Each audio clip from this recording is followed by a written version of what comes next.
Today, national dialogue on state policing is very critical. But one thing is that we don't need to debate on whether we should have state police or not. I think that matter has been concluded. The issue is the operations of the police. I operated at the state level for 8 years, deputy governor, governor, then came to the center, vice president, president for another 8 years. And I know that in Bayelsa State and other states that attempted to have some element of security operatives that assisted the police, it worked very well. In Bayelsa State, when we took over, the state was almost ungovernable. Abdul Salami will remember that when the elections were to be conducted in December 1999, Colonel Edo will be then wrote to you saying the security situation in Bayelsa State was so bad that couldn't guarantee elections in December 98. So our elections were pushed to January 99. When we took over, the state was in crisis. Niger Delta agitation was there, but criminal elements were also operating all the creeks and were doing all kinds of havoc to market women and others. Until Alamesia, then my boss, has to set up the Bayelsa volunteers that work with police. And we had to build, stations around the critical parts of the creeks. And the boys volunteered to work with the police since they couldn't carry weapons. And that brought the excessive piracy down. So there's no way we can manage our internal security if states will not have their police. So the issue is not states having police, but how will the state police function vis-a-vis the national security architecture? When I set up the 2014 National Dialogue, within that period, we have a lot of challenges in the country. People were agitating so many areas. But when we set up that dialogue, one thing that the whole almost 500 delegates agreed without much ado was the issue of state police. When that matter came up, everybody supported the issue of state police. So we cannot move away from state police. I remember the issue of state police was accepted. The issue of national border force was also accepted. Then the issue of Coast Guard was also accepted. And the National Assembly, while you are debating or conducting a public hearing on the state police, these issues of national border force must be considered. Because we said that yes, the immigration and the customs carry weapons and they are the border controls, but they cannot play the role of national border guards. Because those are control routes. The customs and immigration stay in the control routes. Criminal elements don't pass those control routes. They pass through the borders at different points. It is only when we have a national border force that will be able to contain these elements. And most of the customs and the immigration, though they carry weapons, but they were not sufficiently trained to confront these criminal gangs. I was in the customs for 2 years before I entered the university, and I know the training given to us was not enough for you to confront these criminal gangs. So these issues must be integrated with the issue of state police. Could the state police also, for the riverine areas like the Niger Delta, also play that role of coast guards? Could the one in the north, the boundary areas, also play the role of the national border force?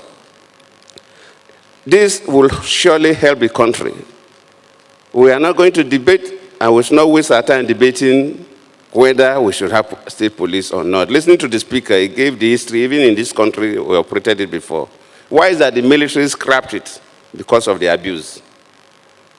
And that is the area we should concentrate on. How do we manage the state police and it will not be abused by state political actors?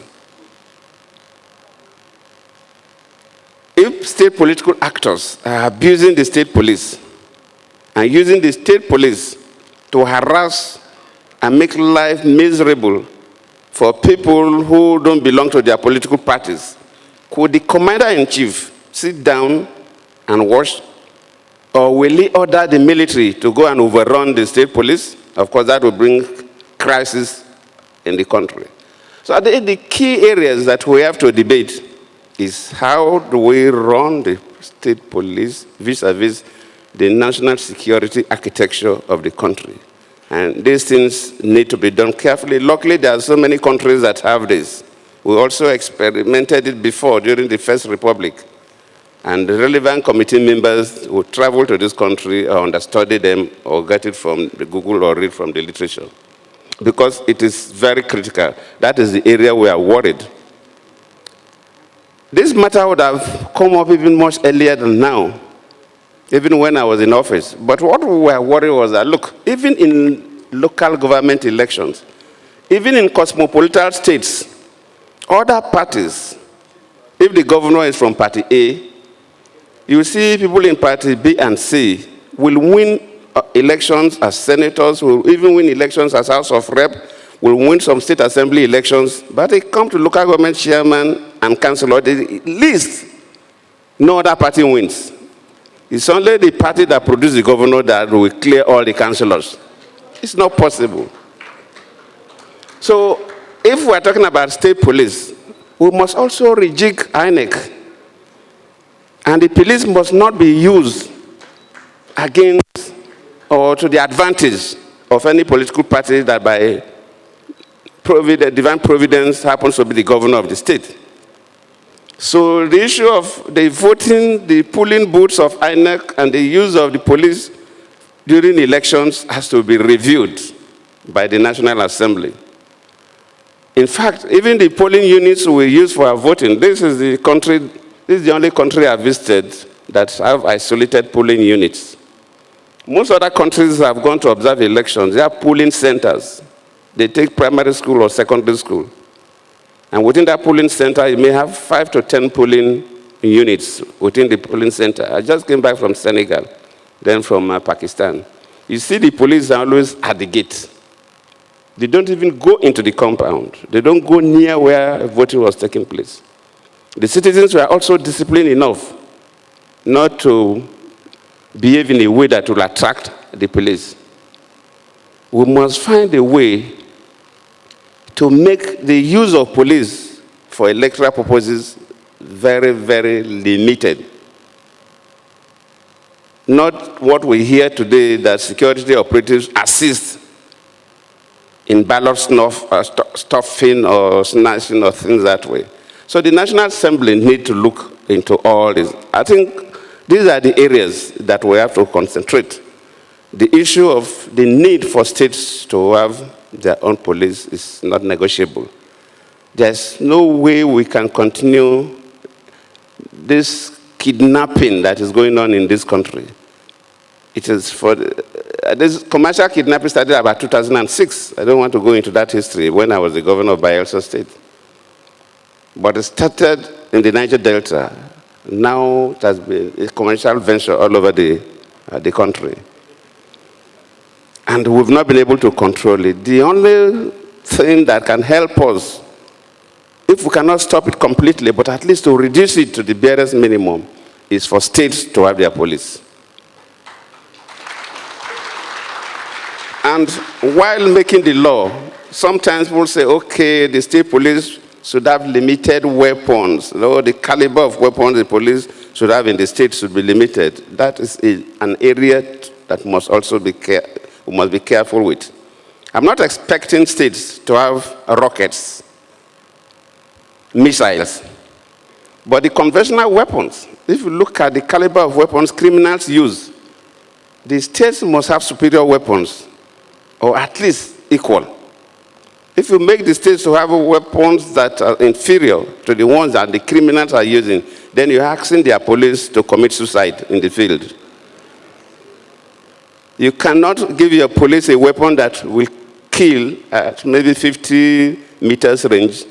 Then the criminal has a weapon that will kill 100-meter range. Then you are not doing anything. So we must not even go there in terms of limiting the capacity of the state police. A state that has enough resources must equip the police very well. And that state can also assist other states. I remember in East Southern Africa, you see a country like Rwanda sometimes send their military to assist other countries when they have crisis. So a state that has a little more money and equip the police very well can also send assistance to another police and another state that have major challenges. It's national challenge. And if you don't crush the challenge that state has, those criminal elements will one day come to your state. So wherever it is happening, the states should come together. Luckily, the chairman of this governors forum is here, he will speak, can work together.